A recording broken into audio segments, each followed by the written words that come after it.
Hola, hola, hola. So, random conversations about our health.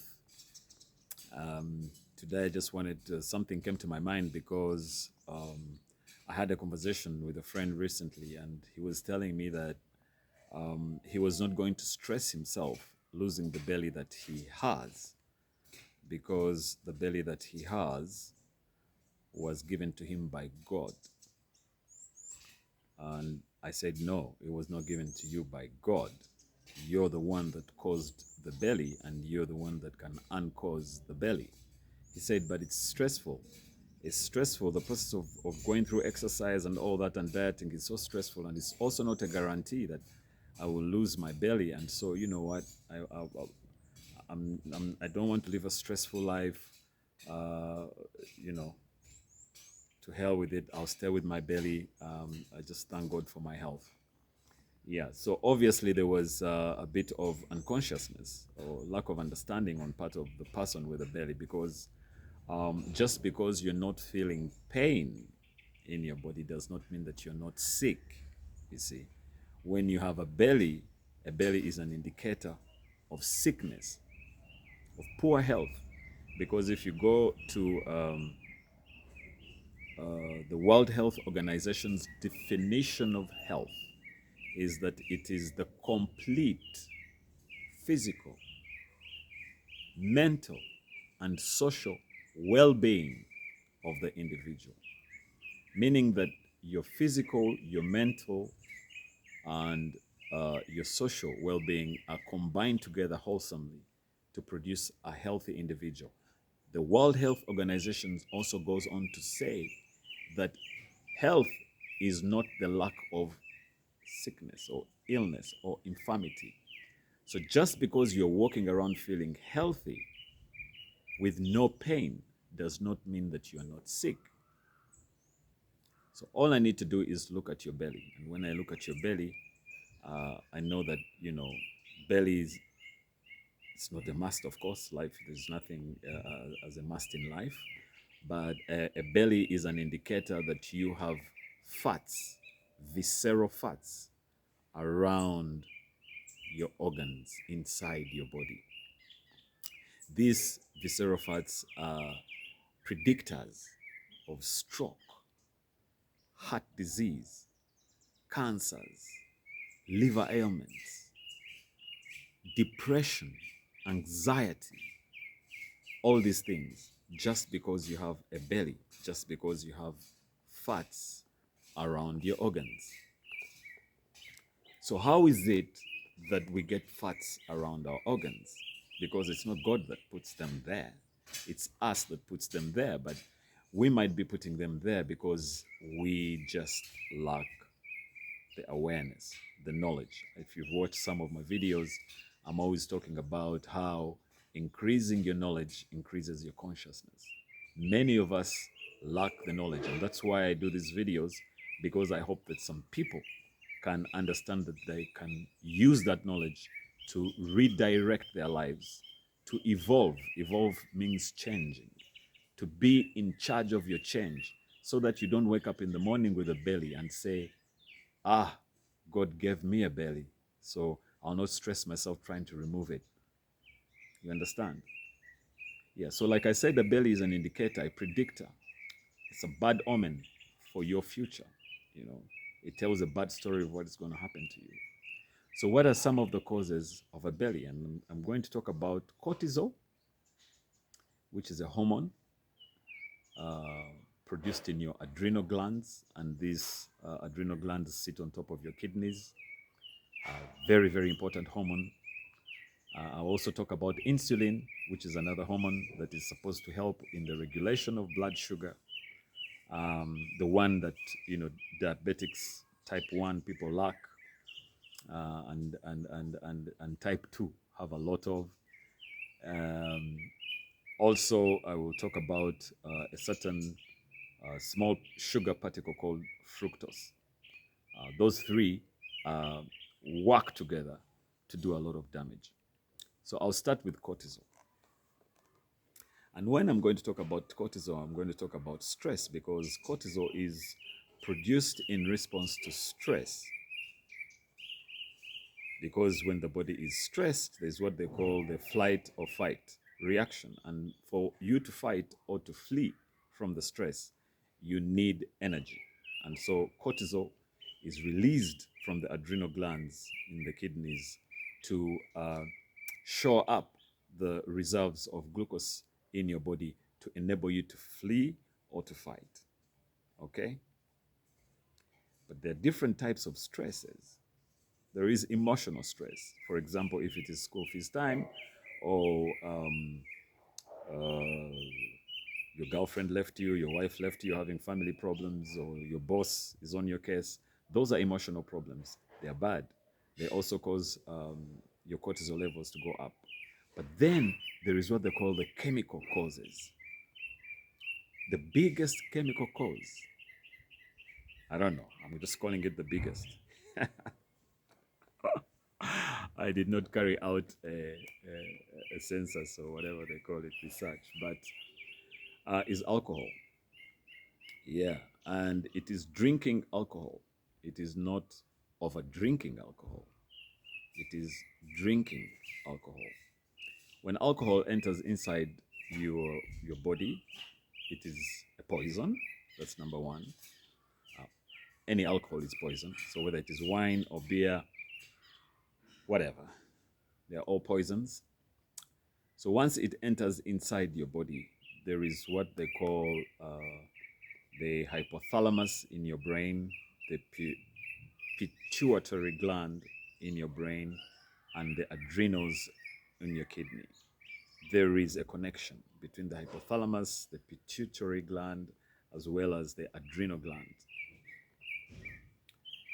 Alcohol destabilizes that and causes your cortisol levels to go up. And the levels of cortisol do not go down when you stop drinking, they remain up.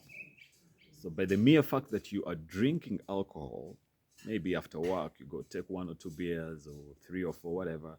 As Ugandans, Ugandans, we drink. So I'm not even going to beat about the bush. Your cortisol levels are continuously up. So when your cortisol levels are continuously up, it destabilizes your bloodstream and causes dumping of fat, around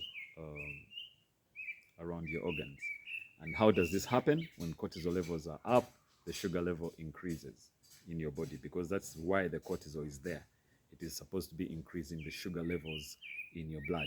When the sugar levels in your blood increase, the pancreas says, hey man, too much sugar in the bloodstream, let us release insulin. When you release insulin, the insulin is supposed to reduce the sugar in your blood by allowing it to enter inside the cells where it is burnt to create energy, or by turning the sugar into fats. So when you have high cortisol, it leads to high glucose. When you have high glucose, it leads to high insulin. When you have high insulin, it leads to high fat. Because when you have insulin in your body, you cannot burn fat. You can only create more fat. So when you have a belly, it's an indicator that your insulin levels are high. And no doubt about that, because let's go to insulin. Insulin is a reaction to blood sugar, and blood sugar is increased by drinking alcohol, which causes, especially like these beers and all that. But anyway, alcohol, it causes an insulin spike, goes up, and also by eating too much. So you have breakfast, rich. You have supper, rich. You have lunch, rich. You have snacks in between, rich. You have, all that. And because you are continuously eating, your blood sugar is up. And when it is up, the pancreas reacts by producing insulin so that it can lower the blood sugar. So because you are always fed, your insulin level is always up. And when the insulin level is always up, you are not burning fat, you are creating more fat.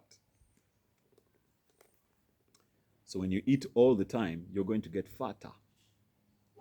because your insulin levels are always up in response to the dietary sugar that you have taken inside. And when you have insulin levels high up in your blood, you do not burn fat. It creates fat in your bloodstream, fat in your organs, the visceral fat that causes the beer belly. Why do you think they call it the beer belly anyway? It's caused by beer. It's caused by the sugar in the beer and by the alcohol in the beer. Third is fructose. And when I talk about fructose now, I'm talking about both the people that drink and those that do not drink. We have seen many people that do not drink also having bellies. This one is caused by the sugar that we drink, sukari, jetuteka mu chai.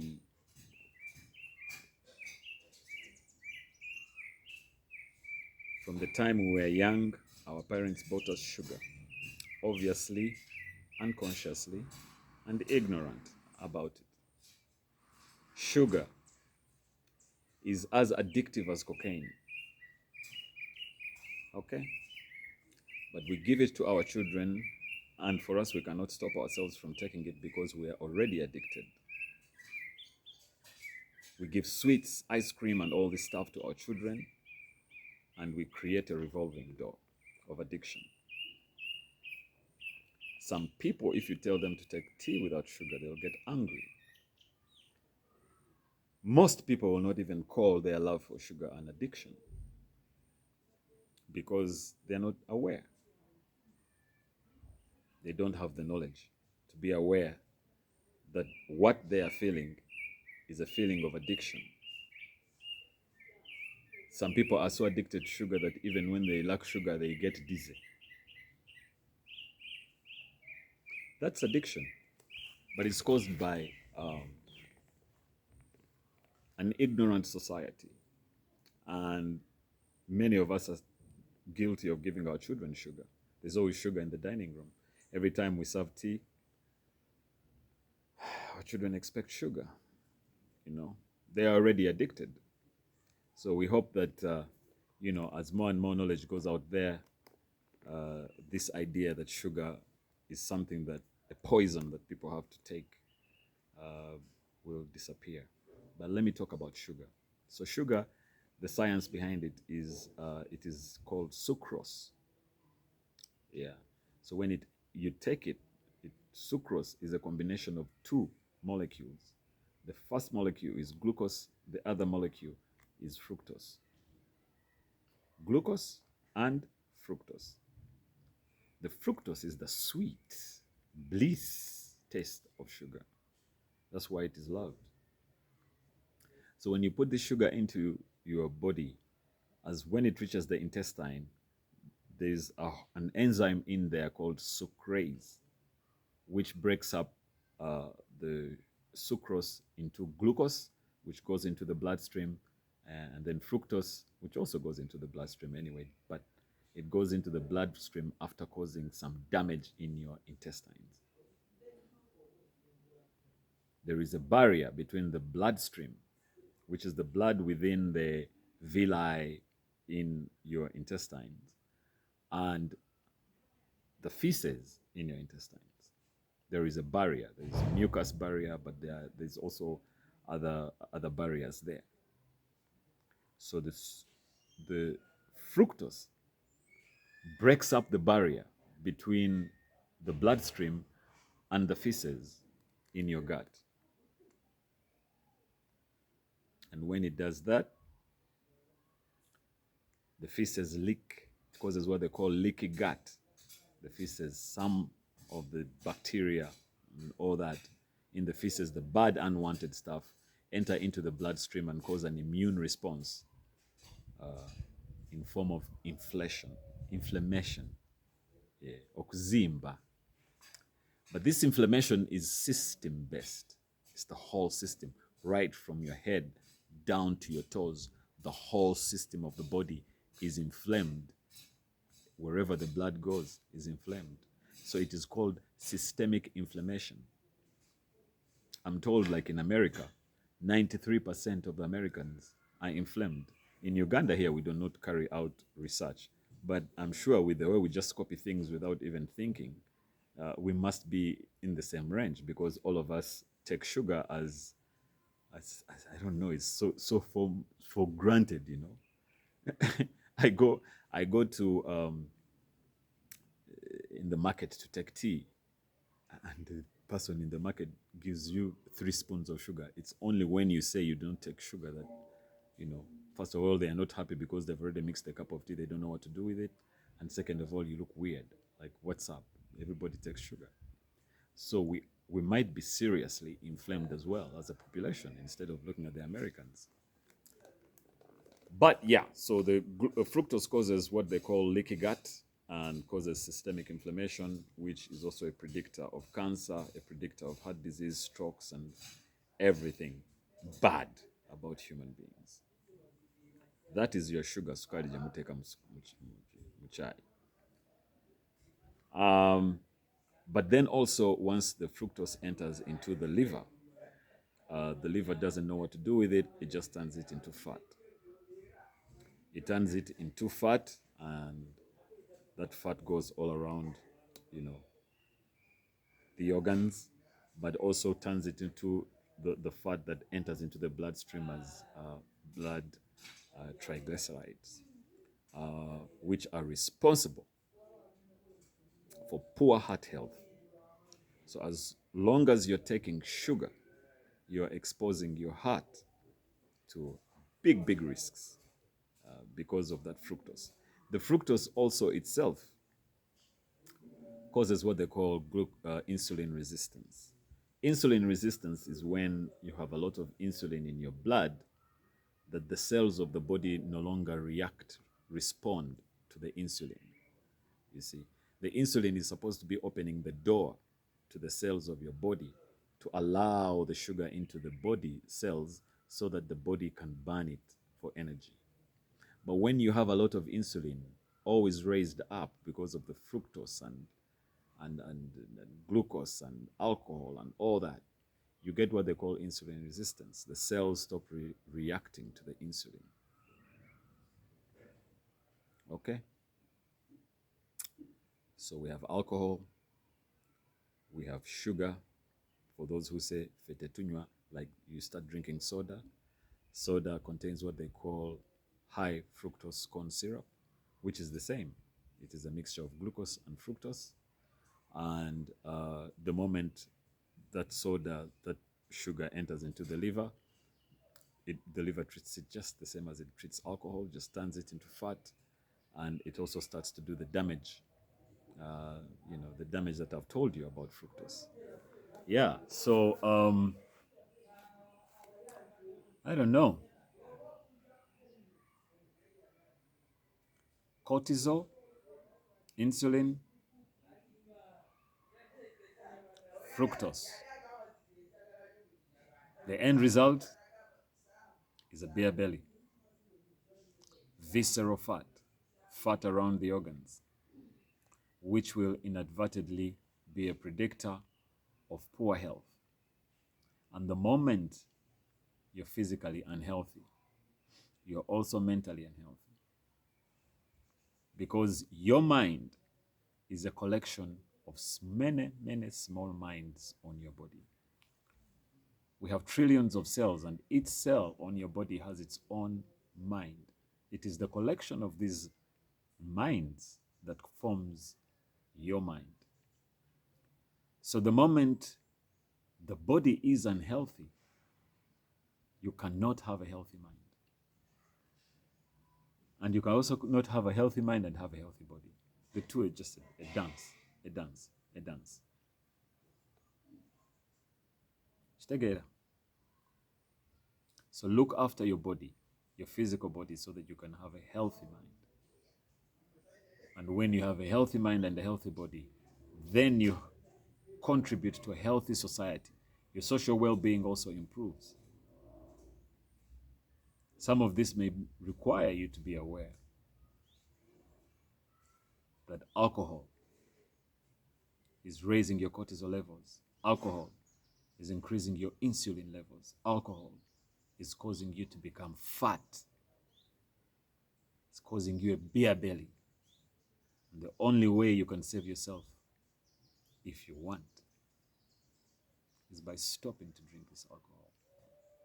Sugar, the same. Whether it is in soda. So if you say, I have stopped drinking but alcohol, but now I drink soda, it's the same. You're doing the same damage. You're causing your body to be unhealthy, and therefore your mind to be unhealthy, and you're taking an unhealthy body and unhealthy mind to the society, and it is affecting your social life as well, whether you want it or not. You're becoming a bad husband, a bad father, a bad boss, a bad citizen. Yep. I don't know if I've made sense today.